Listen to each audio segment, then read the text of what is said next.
Magandang morning mga boss. Ani ana usab kita sa laing higayon nga gihatag sa Dios kanato aron kita magatuon sa iyahang balaang mga pulong nga nahisulat dinhi sa balaang kasulatan nga mao ang Biblia.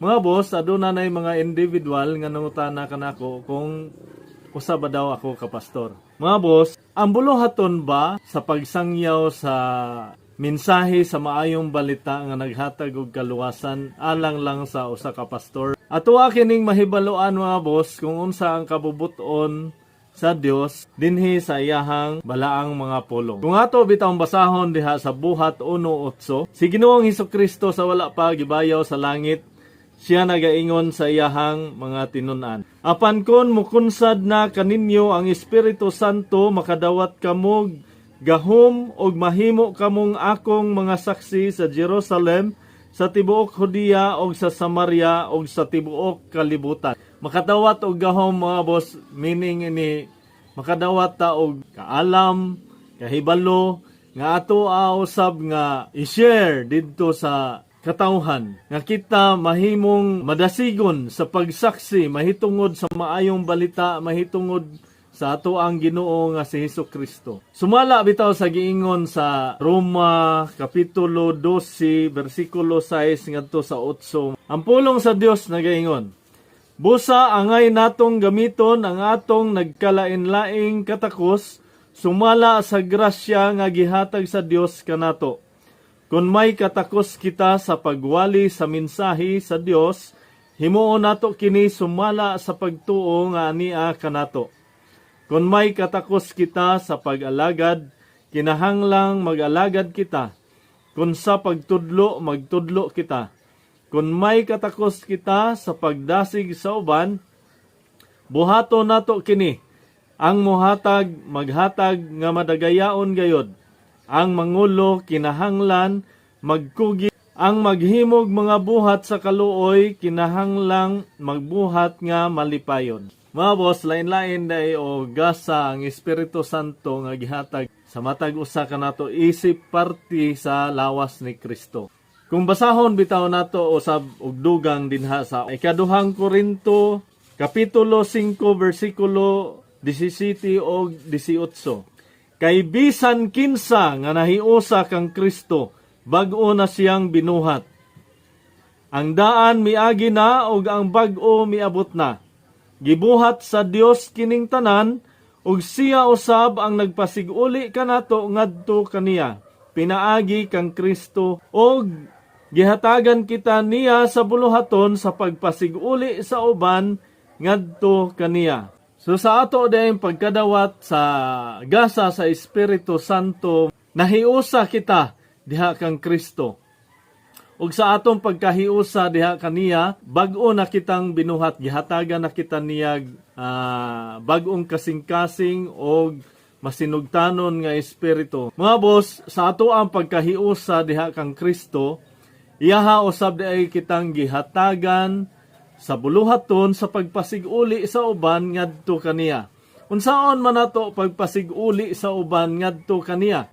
Ginaingon din ha mga boss sa balaang kasulatan din ha sa Roma kapitulo 10 bersikulo 17 nga ang pagtuo nagagikan sa pagpamati sa mensahe ug ang nabati nagagikan sa pulong ni Kristo. Unsaon man pagkadungog sa katawhan sa matuod nga mensahe sa maayong balita kung dili kita magsangyaw, kung dili nato i-share ang mensahe sa maayong balita ngadto sa katawhan. So ang buluhaton di ay sa pagsangyaw sa mensahe sa maayong balita dili lang para sa mga pastor. Kini gihatag di ay nga buluhaton sa tanan nga nahiusa na diha kang Kristo. Og ang pulong sa Dios nagaingon din ha sa ikaduhang Timoteo kapitulo 3 bersikulo 15 ngadto sa 17 mga boss, nagaingon nga sa ato ang pagbasa o sa atong pagtuon sa balaang kasulatan, kita nakabaton sa kaalam. Kaalam nga maghatod kanato ngadto sa kaluwasan, pinaagi sa pagtuo nato kang Hesukristo. ug ang balaang kasulatan mapuslanon alang sa pagtudlo sa kamatuoran, sa pagbadlong, sa pagsaway ug sa pagtudlo unsaon pagkinabuhi nga matarong. Ug ginaingon dinha sa bersikulo 17, sa ingon ang nag-alagad sa Dios masangkap pag-ayo ug maandam sa tanang maayong buhat. Kining mga maayong buhat nga gihisgutan dinhi mga boss, ato anaw sab kining na-explain sa miagi natong paghisgot sa balaang pulong sa Dios nga kining tanang maayong buhat nga giingon dinhi mao ang pag-share sa mensahe sa maayong balita.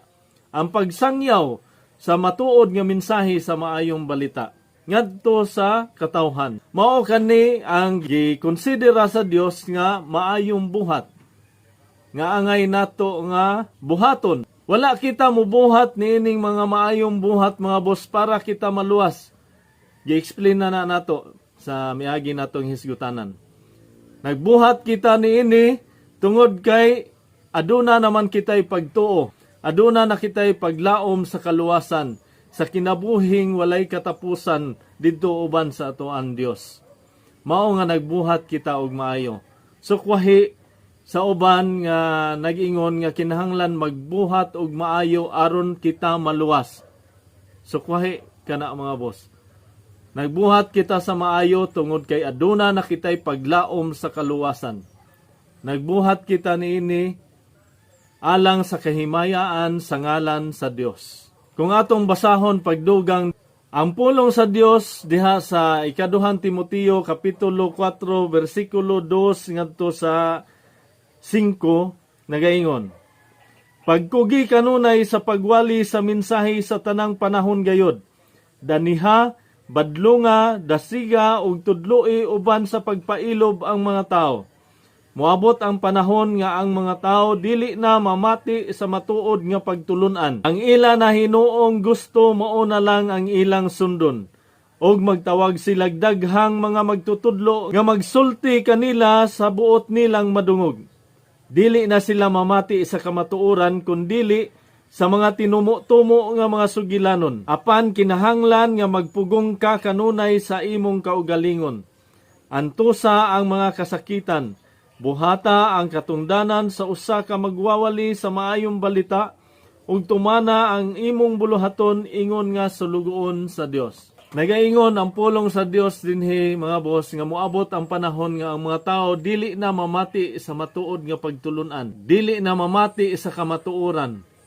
Ang ila na hinuong gusto mao na lang ang ilang sundon. Ug nagsugod na kini og kahitabo mga boss. Busa sa inyong pagkadungog sa pulong sa Dios, sa pagtawag sa Dios dinha kaninyo balik kaniya, ayaw og pagahia ang inyong kasing-kasing. Dili isulagma nga nakadungog kamo sa mga mensahe sa Dios, mahitungod sa mensahe sa maayong balita nga naghatag og kaluwasan pinaagi sa pagtuo kang Hesukristo.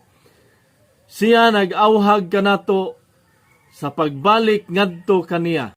Ang Dios nagahatag kanimo og kahigayunan aron kita mubalik ngadto kaniya samtang kita may higayon pa. Ayaw ninyo og pagahia ang inyong kasing-kasing ug ayaw na kamo paglangan pa. Kay ang Dios nagapailob lamang sa mga tao tungod kay dili siya buot nga may bisan usa nga malaglag sa iyahang katawhan. Kung ato bitawng basahon dinha sa ikaduhang Pedro versikulo 9 mga boss, ang pulong sa Dios nagaingon, ang Ginoo dili maglangan pagtuman sa iyang gisaad sumala sa gihuna-huna sa uban.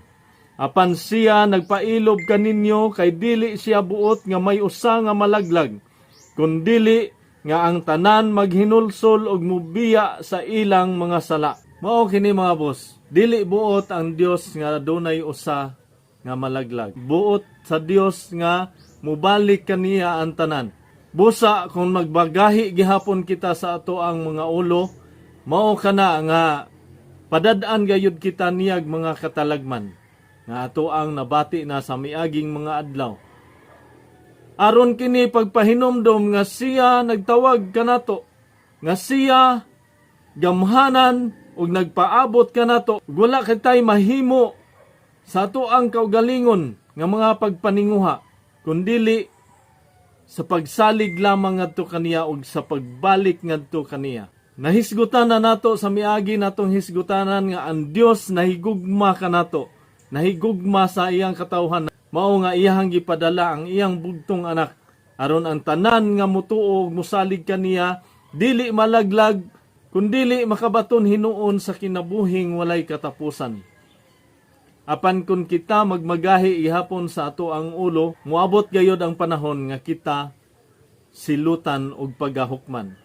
Tungod kay bisan ang Dios mahigugmaon, maluluyon og patient, dili usab nato hikalimtan nga ang Dios balaan og gikinahanglan gayod niya nga silutan ang sala. Silutan kadtong mga tawo nga magpadayon sa pagpakasala. Busa ako kamong giawhag sa pagbalik ngadto sa Dios sa labing madali nga panahon. Biyai kanang inyohang mga gibuhat nga mga malaway nga wala gikahimutan sa ato ang Dios. Mga boss, sinaot nga makatabang kaninyo kining ako ang gi-share kaninyo karon o hinaot nga ang Dios magapanalangin kaninyo.